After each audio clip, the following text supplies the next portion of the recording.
Now, Professor Madhu Khanna.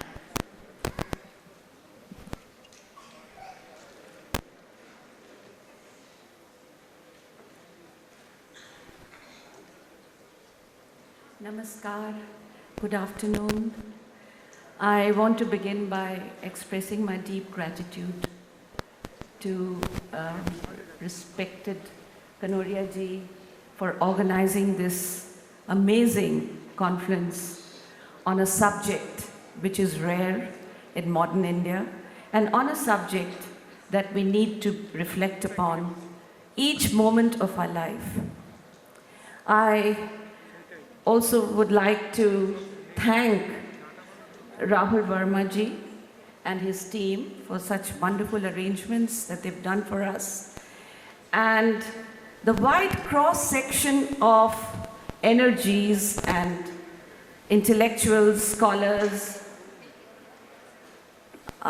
religious devotees who have come together for this great sangam of ideas.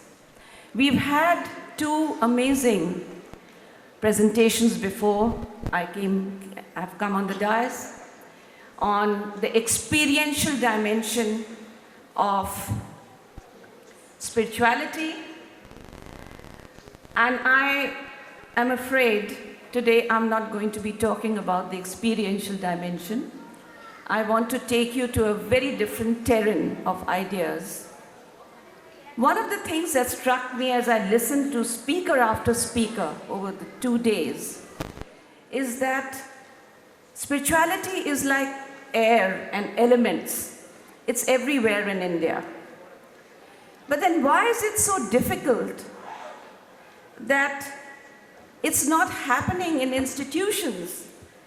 And why is it that despite the fact that India gained its freedom 70 years ago or 73 years ago, that we have been so indifferent to it when it comes to our political organization or political structures, political institutions? Why is it not part of our education system? So before I give my views on it, I just want to very briefly dissect the scenario.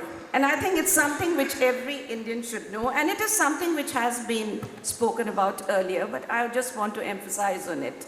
What I call the false notion of progress, which has been inculcated by what I call crisis of Western secular modernity in India. And the reason why I say it's a false notion of progress, because it's a notion which has come from the West, which defines progress as material prosperity. And also it defines it as progress in GDP. So when we in India followed this ideal, this what I call the paradigm of modernity, which the West has given to us, now this paradigm of modernity looks upon past as regressive. That means all our knowledge systems of the past, whether it's yoga has come into India only after 70 years. It's 70 years late. Yoga should have been introduced, Ayurveda and yoga and Vastu Vidya and many other spiritual sciences of self-discipline should have been part of the school and colleges 70 years ago, so we are already late by 70 years. So what I want to say, it's happened because our civilizational values have been defined by Western secular modernity as being regressive, is something to be erased. And that's exactly why we have come to this very sad situation and tragic situation that our children are systematically and surgically cut off from their roots. So in this scenario, I have to congratulate once more Dr. Kanoria for making an effort and creating a space and a platform where these ideas can be discussed with great humility. At the same time, I hope that this platform will take off in a very big way, and that some of our political leaders will begin to see how important religion and spirituality, study of religion and spirituality is in India. Now, the second thing which has happened, and which many of the speakers have spoken about, what I call the false idea of progress, which has been introduced, is the impact of materialism, which has brought in, as we all know, consumerism, degradation of the environment, and this whole notion of secular modernity has introduced a materialistic philosophy of life and a valueless life. So we all know that if we follow consumerism, the next thing is purposeless, luxurious living, which in turn gives rise to vices like hatred, corruption, violence, fragmentation of the spirit, and of course the degradation of the environment.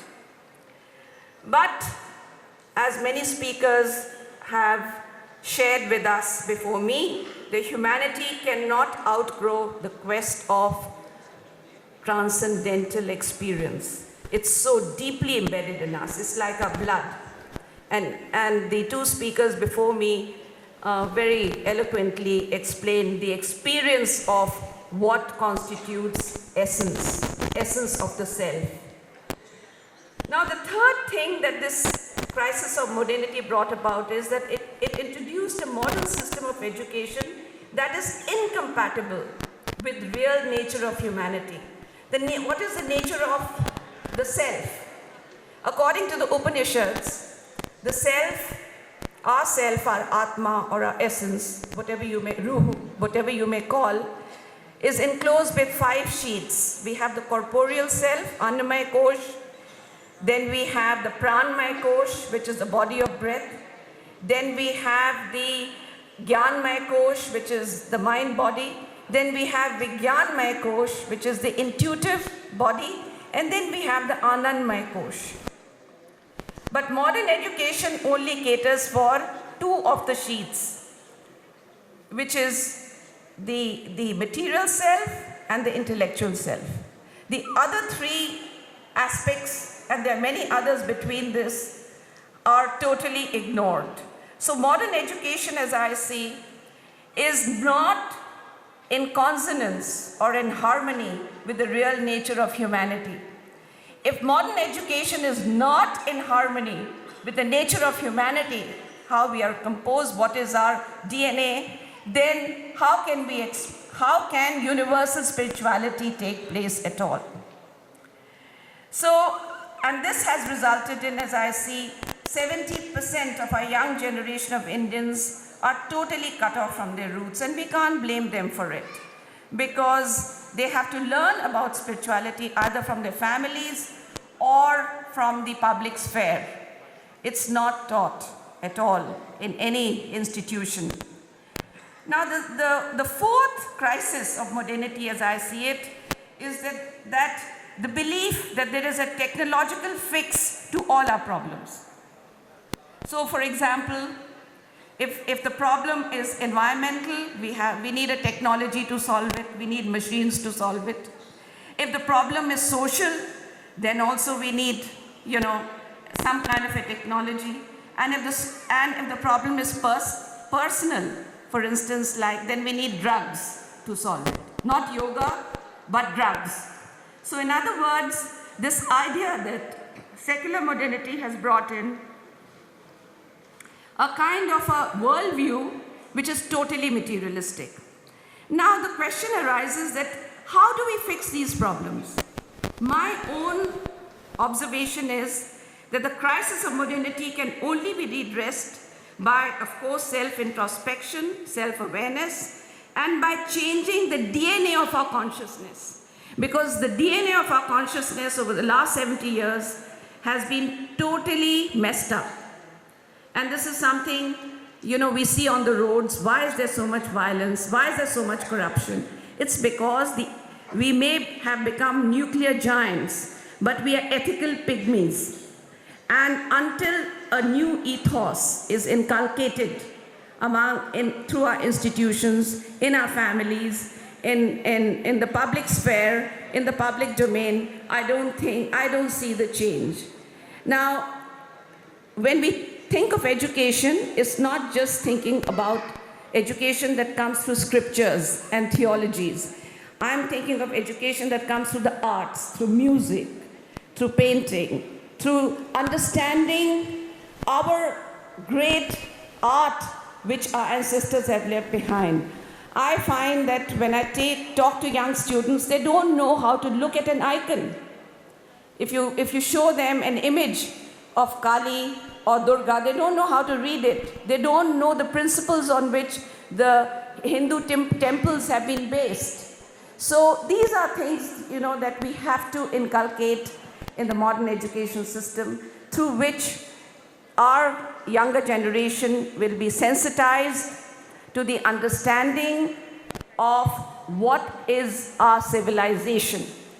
And what is our civilization in terms of the spiritual cultures, the philosophies, the great lives of the rishis and the sages who lived here, the great people who have contributed to culture, like mathematicians. Our Indians don't know.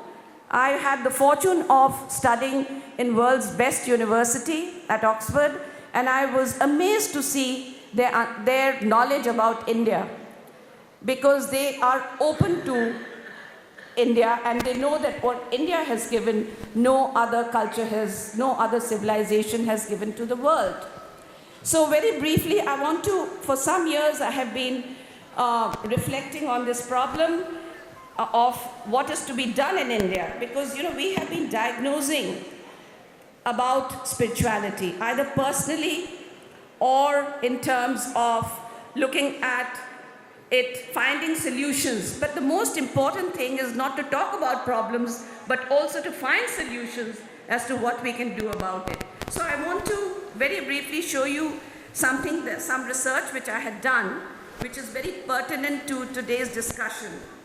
So when we see that the worldwide distribution of religious studies programs in the world, we find, can you just, yeah, I want the camera, please. Can you please focus the camera here for a minute? Oh, okay.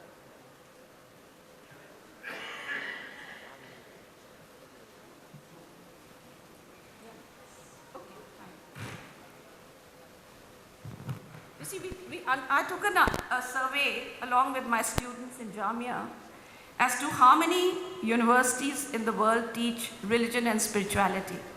And to my amazement, I found that, you see that map, there are 60 colleges, universities in America where you can study Hindu studies, Buddhist studies, etc. But as far as, again, you see that cluster in Europe. There are more than 40 institutions in Europe where you can explore and take up the subject of Indic studies. But when you come to India, there are only 2 institutions. One is in Shantiniketan and one is in Jamia, which means that only 50 students every year can opt out to study religion, whether it's Buddhism, whether it's Jainism, whether it is Hinduism, or whether it's Sufi Islam, etc. And I think that is a very sad situation. So what is happening now is that the autonomy of knowledge in these fields rests with the West. So my humble submission to Kanoria ji is that you are a path breaker, sir, and I wish that with your genius and your goodwill, that you will take this dialogue forward into the next level, and we should be teaching these subjects in our schools and in our colleges, and also through NGOs and through other institutions, so that the message of spirituality, which is oneness and unity, spreads like fire, and we can once again be the country and the civilization which we have lost. Thank you. Thank you so much, and that is a wonderful takeaway that we need to take this forward to the university and the school teaching levels. Thank you.